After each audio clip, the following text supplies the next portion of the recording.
Espaço Empreendedores, muito bom dia. Hoje é nosso convidado João Diogo Ramos, fundador da Collectors Bridge, um portal destinado a colecionadores.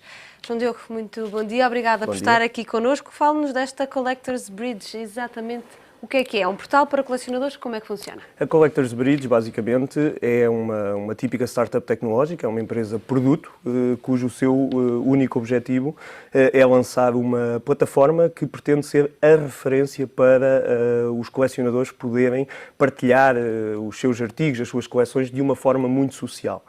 Estilo uma rede social. Estilo uma rede social, mas fazendo uso e interligada com as redes sociais atuais. Portanto, a ideia não é termos de andar a construir novas redes de influência, novos amigos. A ideia é aproveitar todo o ecossistema de redes sociais que já existem, mas complementá-lo com uma oferta que não existe, na nossa opinião, que tem a ver com a partilha e, portanto, o mostrar dos tesouros que cada colecionador tem. E como é que vai funcionar essa ligação da vossa rede com as outras redes? Ou seja, vai ser fácil chegar até à vossa rede? Sim, esse é um dos aspectos principais. Hoje em dia a tecnologia já permite de forma muito facilitada que outras aplicações, outras soluções interajam com o Facebook, com o Google+, com todo o tipo com a parafernália de redes que existem. E, portanto, aí, basicamente, qualquer pessoa que tenha uma conta numa destas redes sociais pode-se registar de forma muito simples, sem ter de andar com as complicações de há uns anos de preenchimento de toda a informação, e a partir daí pode, ao publicar qualquer informação, isso torna-se acessível pela sua rede de contactos e por pessoas que partilhem os mesmos gostos no tema que está a ser colecionado por essa pessoa. Traz-nos aqui uns exemplos de peças que podem ser colecionáveis. Que tipo de coleções é que podem surgir? Qual é o exemplo desta que temos aqui? O colecionismo, se me permite só um pequeno parênteses, o colecionismo é um hábito bem da antiguidade, do Renascimento, da Revolução Industrial, com a internet que fez com que aumentasse também a capacidade de colecionar do ponto de vista até mundial. E, portanto, ninguém pode julgar o que é colecionável. Eu, toda a vida, colecionei algumas coisas, tenho algumas coleções. Todos os objetos são alvo de colecionismo? Sim, no limite sim. Quer dizer, eu não vou julgar uma pessoa que coleciona algum artigo que a mim possa não dizer nada. E eu acho que isso é uma característica típica também dos colecionadores, que é gostam muito dos seus interesses e, obviamente, as coisas que estão ao lado não lhe interessam tanto. E, portanto, esse é um dos grandes desafios da nossa plataforma. É criar uma forma de ter, digamos, portais temáticos que juntam as pessoas que estão interessadas naquele tema, mas as isola, entre aspas, do que está à volta. Não as obriga a ser bombardeada com esse tipo de informação. O colecionismo é este hábito antigo e, na nossa opinião, e isto é um bocadinho o que nos diferencia de tudo o resto, assenta basicamente em três grandes aspectos e que têm a ver então com os artigos que eu trago. Um dos aspectos fundamentais do colecionismo é a componente educativa. O colecionador é alguém que tem de estudar e ao estudar ganha um manancial de informação que pode partilhar com outras pessoas. Eu trouxe na realidade alguns computadores dos anos 80 que fazem parte de uma coleção que tenho muito orgulho e trouxe-os basicamente por um aspecto, porque todos eles têm parecenças, no entanto são completamente diferentes. E isto é o que resulta de estudarmos um determinado tema e termos vontade de partilhá-lo com as pessoas que, de alguma forma, se identificam com estes gostos. Isto vê-se muito facilmente. Basta chegarmos a um Facebook, fazer uma publicação com uma foto e ver a reação. Ou eu mesmo, quando hoje cheguei ao estúdio e já ouvi comentários, eu tive um computador destes, isto traz-me recordações. Portanto, tudo isso são aspectos importantes.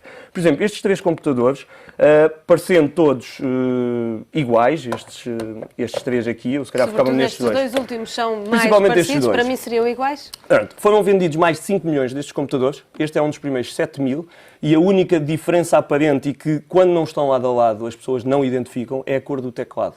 Portanto, os primeiros 70 mil tinham este teclado cinzento, todos os outros passaram a ter um teclado mais azulado. É um pequeno pormenor, como há pormenores do tipo a cor em que o símbolo aparece, diz se o computador foi feito em Espanha ou se foi feito noutro sítio, são pequenos aspectos. Este, por exemplo, tenho muito orgulho neste, apesar de ter sido, do ponto de vista de mercado, um flop.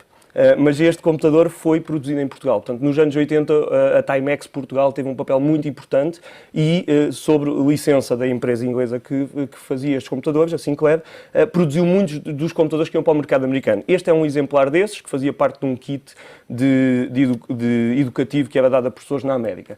Este, mais por curiosidade, acaba por ser dos primeiros computadores que... Foi o computador que revolucionou esta área, porque foi o primeiro computador que apareceu a menos de 100 libras no mercado inglês e, portanto, é um computador de 1980 também da Já Sinclair. nessa época, low cost. Mas isto só para dizer a componente educativa do colecionismo. Depois, obviamente, qualquer colecionador quer fazer uma coisa, que é aumentar a sua coleção, é completá-la. E esse, então, naturalmente traz uma componente de mercado para um projeto deste tipo. Portanto, obviamente, há o eBay, há o OLX, há todos os sistemas e mais alguns, mas um colecionador vai à procura do mais ínfimo pormenor, vai à procura do artigo que esteja no estado perfeito, original. E tudo isso, quanto mais especializado for o portal, mais fácil é de obter essa informação. Por último, o que eu acho que esse sim é o grande diferenciador, é a paixão. A componente de paixão, que para mim tem tudo a ver com a facilidade de utilização, daí a aproximação às redes sociais, a possibilidade de interação com as outras pessoas que partilham os mesmos gostos. Esse é o grande ponto que eu acho que falta nas soluções que existem ou que tentam cobrir de alguma forma esta área e, portanto, esse é um dos grandes diferenciadores em que queremos apostar. João Diogo, só para terminarmos, vocês ganharam um dos prémios do concurso Arrisca-C, o prémio para melhor plano de negócios. Isso deixa-vos cheios de orgulho, mas também vos dá uma alavanca para crescerem. Sim, o aspecto principal desse prémio acaba por ser termos pessoas que não têm nada a ver com o projeto que de alguma forma vêm confirmar o potencial que acreditamos que a ideia tem. Além disso, porque tem um valor pecuniário, foi um dos prémios principais e nessa categoria do melhor plano de negócios, é também a garantia de que podemos ir para o mercado neste primeiro ano. Portanto, basicamente foi a forma que identificámos de arranjar o capital para lançar o projeto e, em função da reação do mercado, naturalmente, daqui a um ano depois poderemos pensar em voos maiores, mas, portanto, é a garantia de que vamos chegar ao mercado este ano. Já está disponível a rede neste momento? Não, já está a receber registros de utilizadores para poderem testar a rede. Vamos lançá-la no final do primeiro semestre de 2014 e, portanto, a minha sugestão é que toda a gente tenha algum gosto por esta área, se registre no nosso portal em www.collectorsbridge.com. Muito obrigada, João Diogo, pelo seu testemunho aqui Obrigado, no Espaço Empreendedores. Terminamos por aqui e voltamos na próxima segunda-feira com mais um Empreendedor para lhe dar a conhecer.